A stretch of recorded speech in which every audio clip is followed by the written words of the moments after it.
அந்த விஸ்வநாத பெருமானுக்கு ஒரு நாள் ஒரு ஆசை வந்துதான். ஒரு பிச்சைக்காரனா காசி வீதியில போனா நம்ம எப்படி வரவேற்பார்கள்? அதனால அவர் பிஷாண்டி தானே, அவருக்கு ஒன்றும் புதுசு இல்லையே. அவர் ஒரு பிச்சைக்காரனாக வீதியில் வருகிறார். வந்து வீடு வீடாக கையேந்துகிறார். காலையிலிருந்து மாலை வரை காசிமா நகர் முழுக்க அலைந்த பிறகும் அன்னபூரணியினுடைய கணவனுக்கு ஒரு பிடி சோறு கொடுப்பதற்கு யாரும் தயாராக இல்லை. பசியால வாடிப்போன நிலையில் இருந்த எம்பெருமான் மாலை வேளையில் காசி நகரத்தினுடைய சாக்கடைகள் எல்லாம் சங்கமமாகின்ற பகுதி, அந்த பகுதியில போய் சேர்க்கிறார். அங்கே ஒரு ஏழை உட்கார்ந்திருக்கிறான். அவன் தொழுநோயாளி.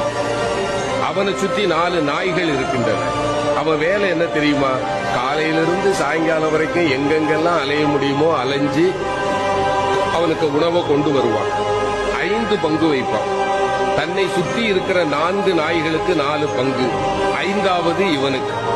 அப்படி 4 நாய்களுக்கும் கொடுத்து விட்டு இவன் சாப்பிட போகும்போது சிவபெருமான் போய் கை நீட்டினான். பசிக்குதுப்பான்னா.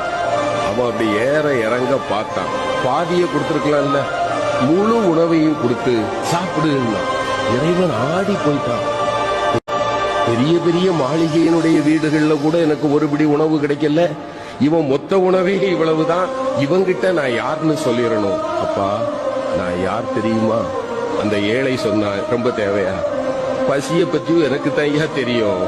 நானாவது காலையிலிருந்து தான் சாப்பிடல, உன்னை பார்த்தா 3 நாளா சாப்பிடாத அசாமி மாதிரி தெரியுது. சாப்பிடு, உன் கதையை சொல்லு. இல்ல நான் சொல்லுவேன். உனக்கும் போக்கிடம் கிடையாது. யார பார்த்து? சிவபெருமான பார்த்து.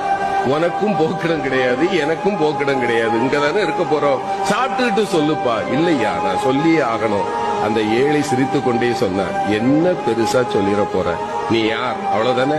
நான் சொல்லவா? நீ பரம்பொருள். இங்கு கோயில் கொண்டிருக்கக்கூடிய காசி விஸ்வநாதன் நீ. சரிதானப்பான்னா.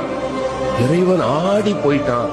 ஞானிகளாலும் கண்டுகொள்ள முடியாத என்னை மகனே நீ எப்படிப்பா கண்டுகொண்டாயின்னா. அந்த ஏழை சொன்னா, இந்த ஊர்ல யாருமே என்ன மனுஷனா பார்க்க மாட்டாங்க ஐயா.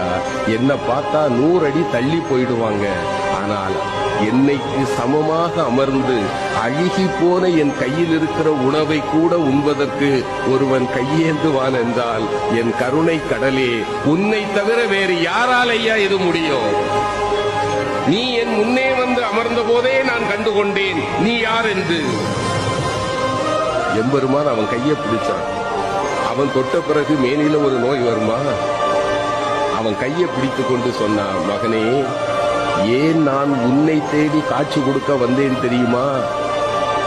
4 உயிர்களுக்கு நீ உணவு தருகிறாய் பார்த்தாயா? நீ உண்பதற்கு முன்னால் 4 உயிர்களுக்கு நீ உணவு தருகிறாய் பார்த்தாயா? உன்னை விட மிகச்சிறந்த கொடையாளி வேறு யாரும் இல்லை. இந்த கருணைக்காகத்தான் நான் உன் முன்பு வந்தேன். அவ்வளவுதான்.